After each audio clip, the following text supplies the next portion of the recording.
The universe operates on a razor's edge.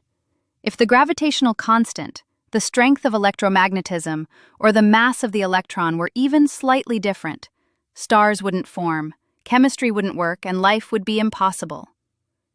Is that an argument for design, or the result of blind chance across a multiverse? Syra, you begin. The fine-tuning argument starts with the real observation. The universe appears exquisitely calibrated for life. But it draws the wrong conclusion. Not because the facts are wrong, but because the framing is flawed. Let's start with the science. The values of certain constants, gravity, the cosmological constant, the strong nuclear force, do appear to fall within a very narrow range that allows atoms, stars, and eventually life to exist. If these values were even slightly different, the universe would be inert or hostile. But this does not mean the universe was designed. It means this is the universe in which life can evolve, and we're here to observe it because it permits us to exist. That's not design, that's selection bias, known as the anthropic principle. You don't need a creator to explain why we live in a life-permitting universe, any more than you need to invoke divine will to explain why lottery winners exist. Someone had to win, and only the winner is here to comment on the odds.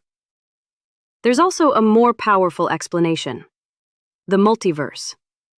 If there are vast or even infinite numbers of universes, each with different physical constants, then it's not surprising that one of them, by sheer statistics, has the right ingredients for life. And if observers only arise in that type of universe, then we should expect to find ourselves in one that seems fine-tuned. Invoking God doesn't solve the mystery.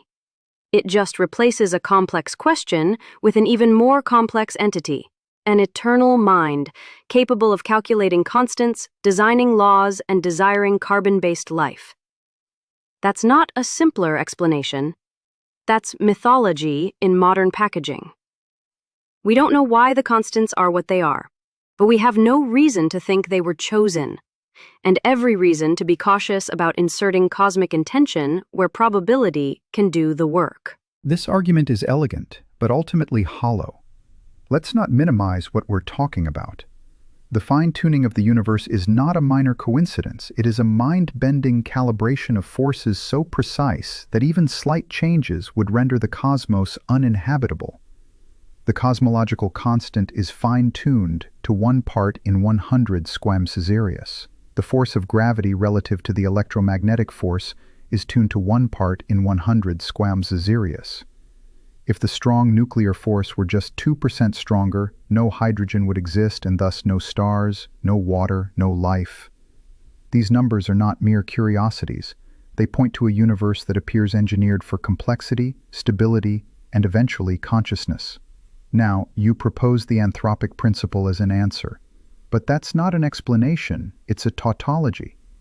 Saying, we observe the universe this way because otherwise we wouldn't be here to observe it, dodges the real question: why is it this way at all? As for the multiverse, that's a hypothesis, not a conclusion. It's unproven, untestable, and unfalsifiable. It's not science in the traditional sense, it's metaphysical speculation. You're trading one kind of faith for another, and more importantly, a multiverse doesn't remove the need for fine-tuning, it simply pushes it up a level. What mechanism generates these universes?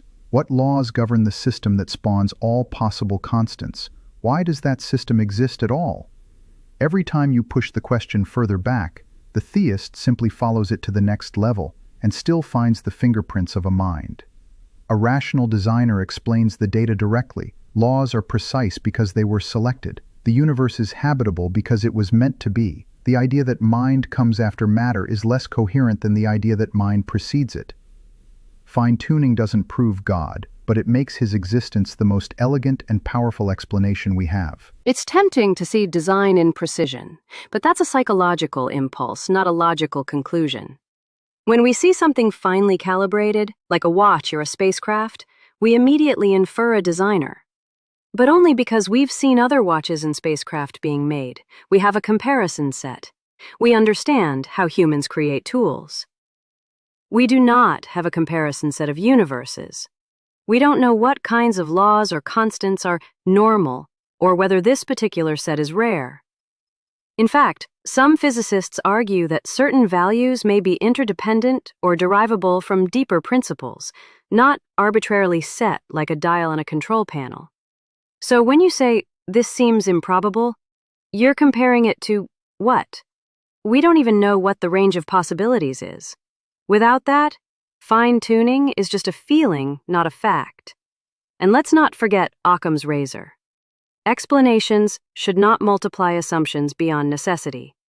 Saying a divine intelligence designed all the constants of physics adds far more assumptions than saying we observe the values we do because life evolved in a universe that permits it. And even if there were a designer, how do we get from fine-tuning to God? What kind of God? Why this God? Why create billions of galaxies just to produce life on one fragile planet after 13.8 billion years? If this is design, it's a strangely wasteful, indirect, and brutal one. But design can be subtle. Indirection does not equal randomness. And elegance does not require immediacy. You're right that we only infer designers because we know human design. But the inference to intelligence is not limited to artifacts. It applies whenever we encounter complexity ordered toward a goal. DNA is a language. The constants of physics are a framework. The laws of thermodynamics are stable across cosmic time. These are not random patterns. They are structured intelligibility. Even if we discovered a deeper theory from which the constants emerge, that would only strengthen the case for design, because the deeper framework itself would require fine-tuning to exist. We're not just asking why these numbers are this way. We're asking why there's a lawful order at all. And yes, Occam's razor matters, but it doesn't mean choose the simplest story. It means prefer the explanation that accounts for all the data with the fewest assumptions. A multiverse assumes infinite, unobservable realities. A theistic explanation assumes one intelligent cause. And your final question, why such a big universe for such a small purpose, is based on the anthropocentric assumption that size equals importance. That's a human bias, not a philosophical point. The vastness of the cosmos may not be wasteful, it may be the stage upon which freedom, beauty, and moral agency become possible. To say that this astonishing coherence happened for no reason, from no mind, with no explanation, is not scientific humility. It's metaphysical surrender. If you want to see the full debate, including every topic from fine-tuning to morality, consciousness, and more, tap the link on your screen now and watch the complete "Does God Exist" debate.